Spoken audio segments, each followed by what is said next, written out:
Yeah, I was talking about being delighted to be able to think about meditation in terms of principles and in terms of skills that we can develop.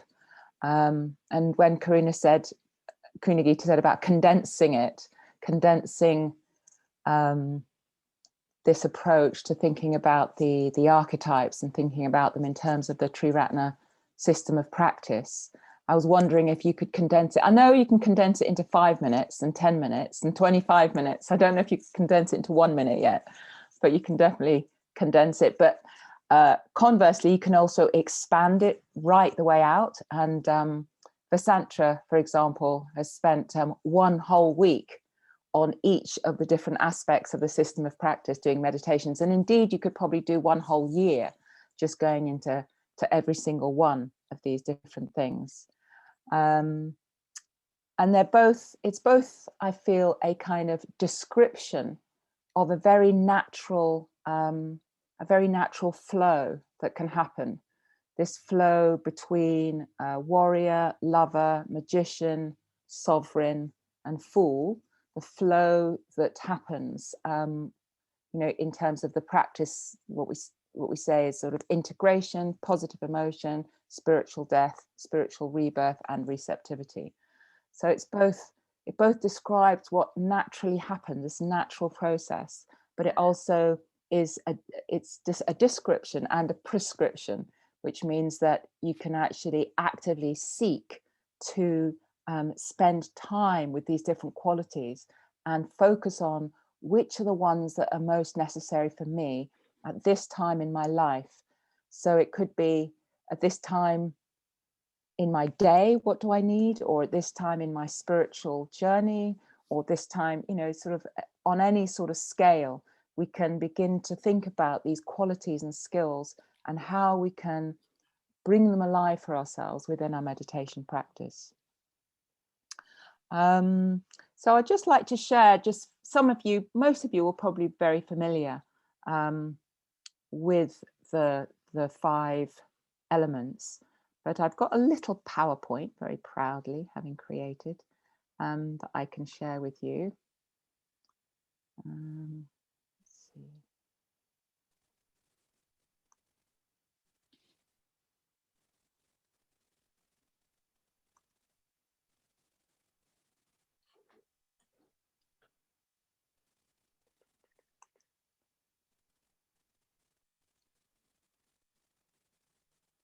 Okay.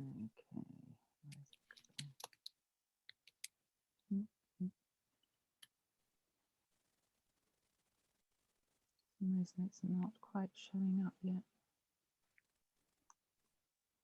Aha, here it is. So can everyone see that? It's a mandala. Whoops. So here we've got the 5 qualities, the 5 areas of the Triratna system of practice. So we've got integration, positive emotion, spiritual death, spiritual rebirth, and receptivity. And they map across in this way. So for integration, we've got the quality of the warrior. So the integration aspect is really about what I kind of see it as the vertical aspect of being able to kind of ground ourselves and align ourselves, touch the earth, create clarity and boundaries, and the kind of dignity of a warrior that has clarity of purpose. So before we do anything really in our spiritual lives or in life generally, we need to have a clarity about what it is we're actually doing and being willing to show up and be present for that particular thing that we say we want to do. So that's the quality of a warrior. And it's interesting, I could sort of ask everybody to think for themselves, what is the image of a warrior that comes to your mind? A warrior, someone that has an amount of dedication to something. So what's the warrior image in your mind? And most recent one that I've tuned in with recently is watching the film Harriet Tubman, which is about a Black woman who was enslaved, who took a lot of slaves to freedom.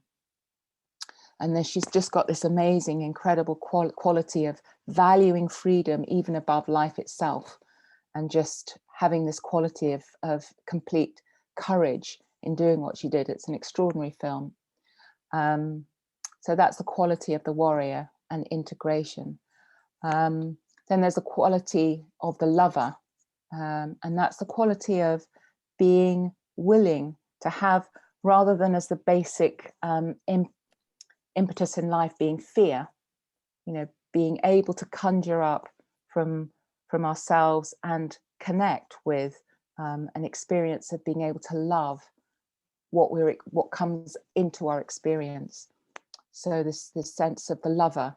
And in a sense of all of them, I would put the Buddha actually in this quality, because for me, his central, that's what I think of, in a sense, for me is someone who was willing to completely transform a particular relationship to life from one of fear to one of loving kindness, and that kind of radiating out to all beings, and in fact a whole relationship to life.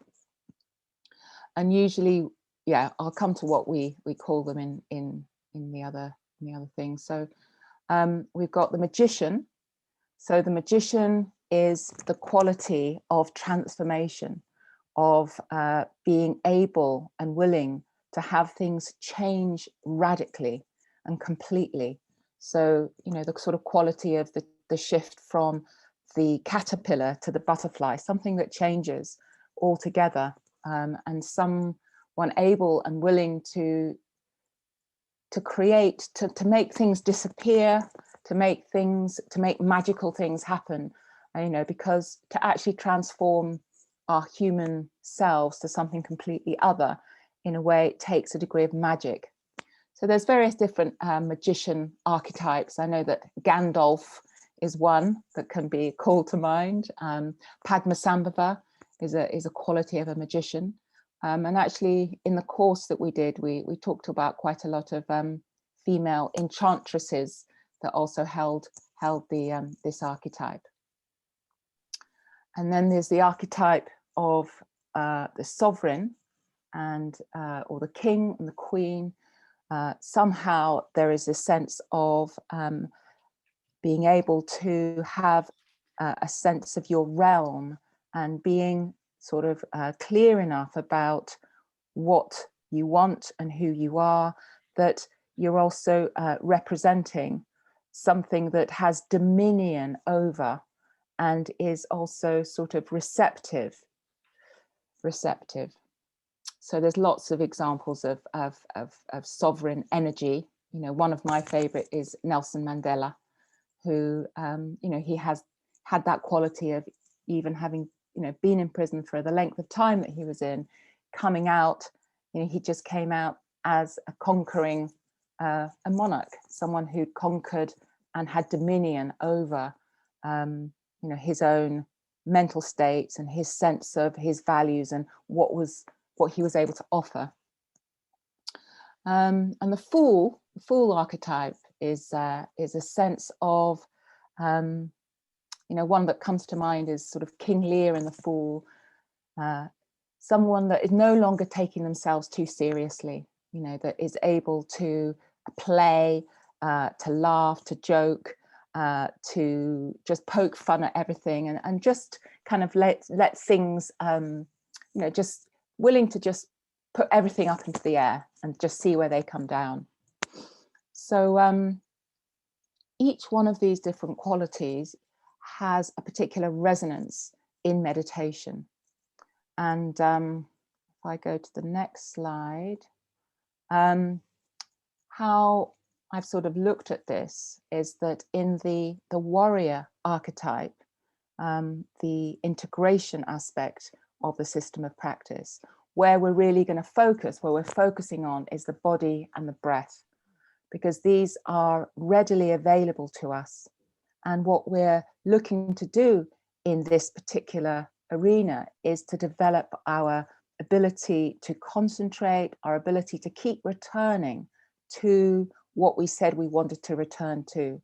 And by doing that, by bringing the scattered and disparate mind, returning it back consistently to the body, to the breath, we develop a sense of poise, a sense of groundedness, a sense of our ability to hold our experience, whatever that is. And what we find is that when we develop that to a certain extent, what quite naturally comes is a sense of a feeling of greater ease, a feeling of greater openness, a feeling of warmth, a feeling of enjoyment, because we've been able to bring ourselves back and develop this quality, this skill of clarity and purpose and focus. And so then we can just relax, we can let go, and quite naturally what arises then is a sense of a heart opening response to the moment, which then we fan the flames of this and it becomes metta. It becomes our relationship to life, a relationship to life which is heartful, which has a sense of solidarity with all of life. And if we allow that to grow, we create a sense of both, so the vertical quality of the warrior, and then the horizontal quality, the heart, the relational quality of the lover. Those two create a stability within which we can then bring, move into the realm of the magician, because the realm of the magician can be inherently unstable and can be challenging, because what we're looking at is creating a different relationship to experience than the one that we've inherited as a human being. So the realm of the magician requires, and sometimes I call it that sense of weebles wobble, but they never fall down. And that's what we're developing with the integration and the metta bhavana, body and breath and heart. When we've established ourselves in that, we have the foundation to allow ourselves to inquire, to allow ourselves to transform, and to allow ourselves to see something that wasn't easy to see initially. So we have to be able to have the ability to keep looking, which is the ability that we've developed in the integration with the concentration. So we can keep looking and keep looking and keep looking. And then when we see something new that may seem, a bit different, something that we may not have expected to see, that we have the positive emotion to hold it. And so this inquiry and transformation ultimately is about a letting go or a seeing through of what we think things are about. So what happens when we let go? What happens when we see through is that space is created. There's some space to experience things in a different way. And the question is then, what do we do with that space? What do we do with that space? And one of the things we can do is to move into the realm of spiritual rebirth. So there's space for something new to be born. And it has two sort of elements. One is that something naturally comes into that space that we haven't sort of predicted, or that we haven't managed, or we haven't controlled into being. There's space for something to come in that has its own volition, has its own flavor. But also we can create the conditions for something new to arise as well.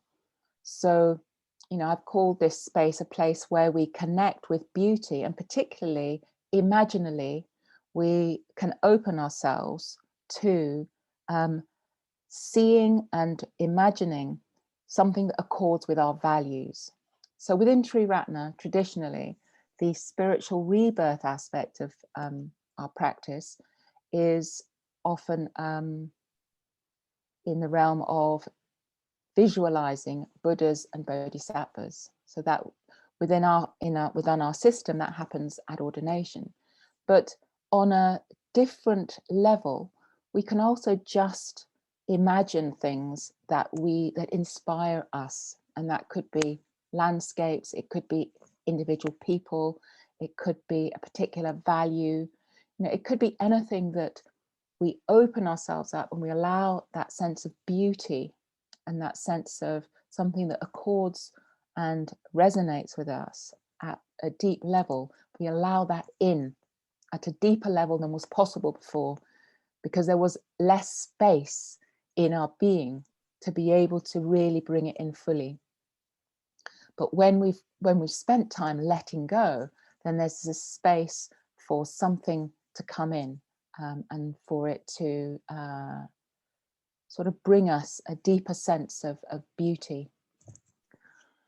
So finally, the receptivity aspect of the practice is connected with a sense of the Fool, connected with a sense of just resting, just letting go, not having to be anyone, do anything, not having to make anything happen. But what we're doing is we're really focusing on this. Sometimes we could think of it as playful, but it's certainly about not taking ourselves too seriously. And what we're wanting becomes very, very simple, a very simple, not easy, but simple relationship to life, in a way that just allows us to be joyfully present with what is there without having to make it too complicated or too serious. So we're receptive to our experience. So I've just put some, if I was to put sort of simple words onto each of these different qualities. So the integration is this sense of body and breath, and the qualities of just being present, arriving in this moment with intentionality, and keeping on having the ability to return to what's important to us. Then the lover, or the positive emotion side, is that ability to just keep opening our heart. Our tendency when things are difficult is to tighten up and turn away. So with a lover, if you kind of can think about what that feels like when we're in love with something, or when we love something, there is a quality of moving towards, a quality of opening, a quality of being willing to be close to, have a close relationship with ourselves and with experience. Spiritual death is that quality of letting go. Actually, it's more, in a sense, it's more seeing through, that then as a result of the seeing through, there's letting go that happens. It's often when we try to let go, it's almost like a contradiction in terms. I'm gonna now let go, but actually we can't let go. But there needs to be the conditions where letting go is possible. The spiritual rebirth, if we were to condense it into a few words, we're trying to open and let something in, let something touch us. Traditionally in Buddhism, within the sense of having a visualization practice, visualizing a Buddha that we or a Bodhisattva that we're particularly in tune with, and we let in their qualities, the qualities of awakening that particularly resonate with us. We let in the blessings of the Buddhas and the Bodhisattvas. We let in, there is space for some other quality other than all the qualities that we can necessarily conjure up with our small mind. We're open to something bigger. And then, in the midst of all that, we can just let go of it all. We don't have to try. We can just hanging out in this space of spacious awareness and freedom.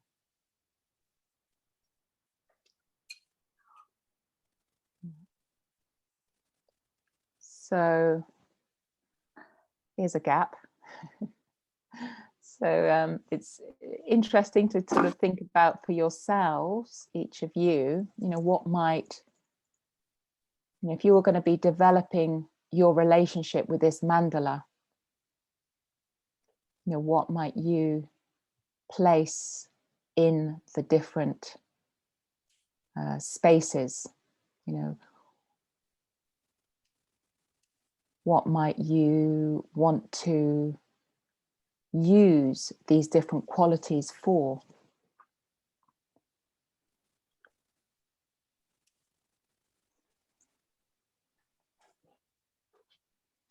So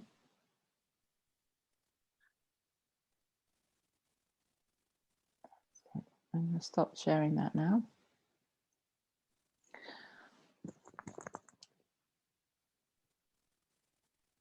So what I thought I would do is just lead you in a little bit of a guided reflection, because what's possible is to be able to think about these 5 different qualities, these 5 different practices, as sort of medicine that we might need under different circumstances. So the medicine of integration, positive integration, could be an antidote for when you're feeling ungrounded, scattered, lacking in focus, or unable to follow through, if you're having a sense of lack of clarity or purpose.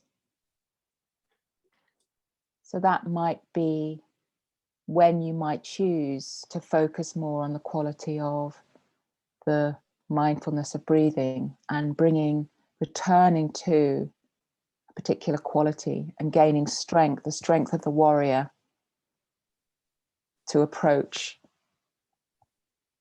what's arising for you.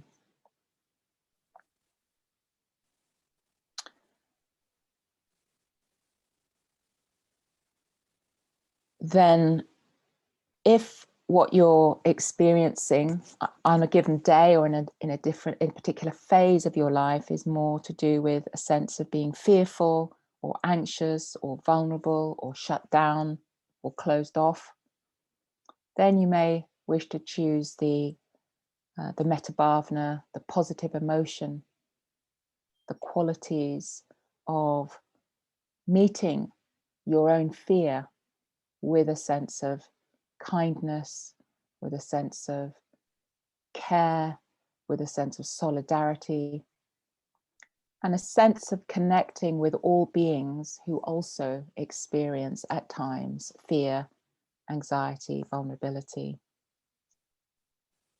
So that might be the quality that you might want to focus on in your meditation. If you're feeling tight and stuck and over-identified with something, and you notice this if you're particularly heated or particularly insistent on something, or particularly something's just particularly bugging you and you can't let go of it. If you're feeling unforgiven or unforgiving, then the quality of spiritual death, the quality of looking more deeply into something and being willing to experience a letting go might be the quality that you would choose to focus on, either in this particular meditation or overall for a period of time in your life. You may want to focus more on the spiritual death aspect. It's a process of seeing something differently. When we're holding on to something very tightly, it's because we've got a kind of particular one-dimensional view of it, and we don't have much perspective, and that the qualities of the spiritual death meditations, they would be more supportive to support us in letting go. So the spiritual rebirth may be something that we would tune into if we were having a sense of being alone, isolated, cut off, a sense of maybe lacking in inspiration, a sense of feeling perhaps you've run out of steam, or you're feeling a bit small, and you're not in contact with a bigger dimension. That might be the time to bring in the imaginal, time to connect with images, sounds, sights that speak to your values, speak to what really matters to you.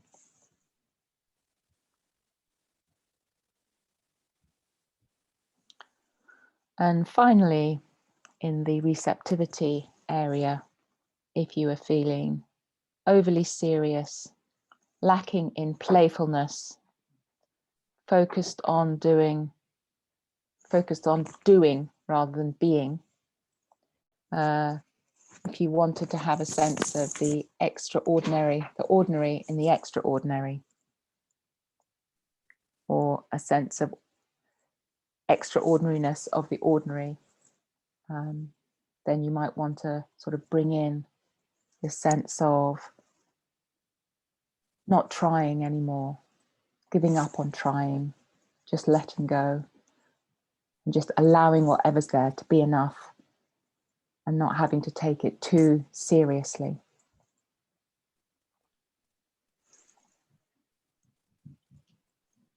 So my invitation is we're going to go into little breakout rooms, and the invitation is to just sort of have a feel for which of these qualities may be of support and use to you at this time. You know, which ones feel present and alive for you, and which ones maybe feel that they're kind of more in the background. So it's a sense of sort of orientating yourself towards these, and which ones might be helpful to you to kind of bring forward. And perhaps you're already doing that in your practice. You've already identified what is particularly helpful to you given how you're feeling at the moment. But maybe you can just spend a bit of time just thinking, you know, which of these do I particularly need at the moment? And have I got access to the qualities and skills of this practice so that I can consciously bring it in